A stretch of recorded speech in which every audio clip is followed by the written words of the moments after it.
Welcome back to A People's Guide to Publishing. I'm Joe Beal, the founder and CEO of Microcosm Publishing and Distribution. I'm also the author of A People's Guide to Publishing, which distills what I've learned from selling millions of books over the past 25 years. I'm Ellie Blue. I'm the editorial and marketing director here at Microcosm. We are an independent mid-list publisher based in Portland, Oregon. We have 14 employees, over 650 titles in print with 20 to 40 new books per year, and we distribute thousands of titles from other publishers. We started this podcast so that we can share what we've learned with newer publishers so that you can learn from our mistakes. Or maybe you just want to understand the publishing industry. This week, we are going to talk about our annual report for 2021, which came out in January, also known as 2 months ago. We've been a little busy. But, we've been some sickness and some health and some busy and some book sales. And here we are, just getting around to being back in person together in the same place at the same time in the podcast studio. This is my first time back in our building since December. Welcome. It's kind of weird. Some things have changed. The food that was in the fridge in December is still there. It's not in better shape. It's great to know that some things don't change, right? One of our goals for 2022, cleaning the kitchen. Right. You have your goals and I have mine. Fair enough. So what happened in 2021? Was it good, bad, ugly? It was, we have a chart. If you go to our blog, microcosmpublishing.com/blog, you can see, if you scroll down a bit, our annual report, and there's this superimposed graph for the last 3 years, and it's like the foothills growing into the Rocky Mountains. Mm-hmm. And the Rocky Mountains are 2021, by the way. And so it's hard to really process it, but we grew by 119% in 2021 over 2020, which may just sound like gobbledygook, but that means that our sales more than doubled compared to the year before. And our workload more than doubled. And our staff did not double. And our shipments doubled and then some, and and so that's the cliff notes. Yeah, we were busy. And we broke some financial milestones. That's true. And so next week we are going to review why we were so successful. But this week we're just going to go through some numbers without too much analysis. Because, we're book publishers here, not statisticians. But so what are some exciting numbers, Joe? So we did $3.449 million in total sales. Oh, lordy. Which, there was a year a while ago where we were I think this was in 2012 or something, where it was what if one day we did $1 million? I think we were talking about that in 2018. No, because we had crossed, we were maybe just shy that year. Yeah, we were next year we'll cross $1 million. We were and that seemed unbelievable. Right, and then this was then the bigger portion of last year. It was all year long. I was okay, this is what I predict will happen based on the numbers. And what did you predict at the beginning of 2021? I predicted that we would have 65% growth. Yeah, I think you were talking about 2.5 million. Yeah. And everybody was no. Right, they were there's no way that could happen. That would need all these things to happen, and that would mean that we would have to do our best months every single month. And then we did $1 million more than that. Yep. So you were wrong. I was painfully, pleasantly wrong. It was really, I'm still suffering for that one. So our income went up. Did our expenses also go up? Yes, and that's by design. A lot of it. So, without getting too deep into it, we bought an additional warehouse, which we paid for in cash from book sales, and then so that was a major reinvestment, and then obviously we needed quite a few $100,000 in inventory in that warehouse. And then when we still had more money left over after that, we paid 2 sets of raises to the entire staff, 6 months apart through the year. So, and then that was several $100,000 more dollars.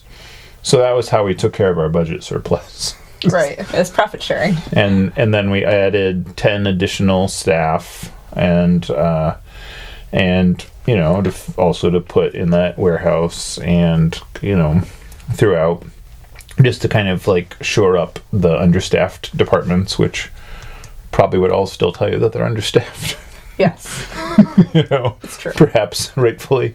Yeah. And so, we're not counting on that being an every year occurrence because you don't want to double every year. Doubling every year would be exhausting. Yes. We'll talk more about that in 2 weeks when we look at our goals for this year. But for now, what else? What are other notable things? We did a lot of reinvestment as well as like reinforcing sort of our weaker quarters. Yeah, I don't know. I mean, it's like all our bills were paid on time every month. I guess that had been true for some years, but this time, sometimes they were paid early. Right, yeah, there was a good while where, like when you said, we had a few things 2 Januaries ago that, we were like, oh, well, we can just now pay down all the bills because who knows when we'll have this much kind of income again. And, and that's kind of one of those awkward things where, like, you want to have sort of a better plan than that because if your plan is just like, oh, we'll just pay the people that we owe money to the money we owe them. But... Right. I guess we were able to, like, use that money to finance the growth that was happening. Right. And that came... Well, no, I guess that was largely from the year before, even. Right. Because it wasn't like 2020 was a shabby year either. 2020 is what paid for the bulk of those infrastructure improvements, and then in the warehouse. And we spent a lot on developing our software and our, and then the thing, and building features that we use every day in terms of automation.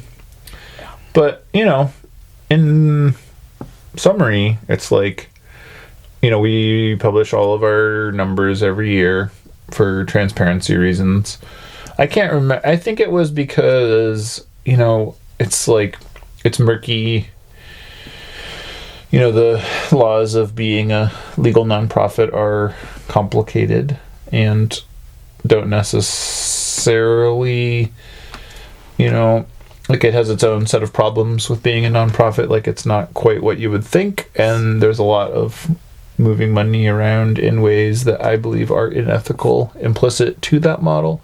So we don't do that? So we don't use that, but we don't, we wanted to make it more explicit that we aren't like a profit-based model, that we redistribute our staff, or our profits to our staff.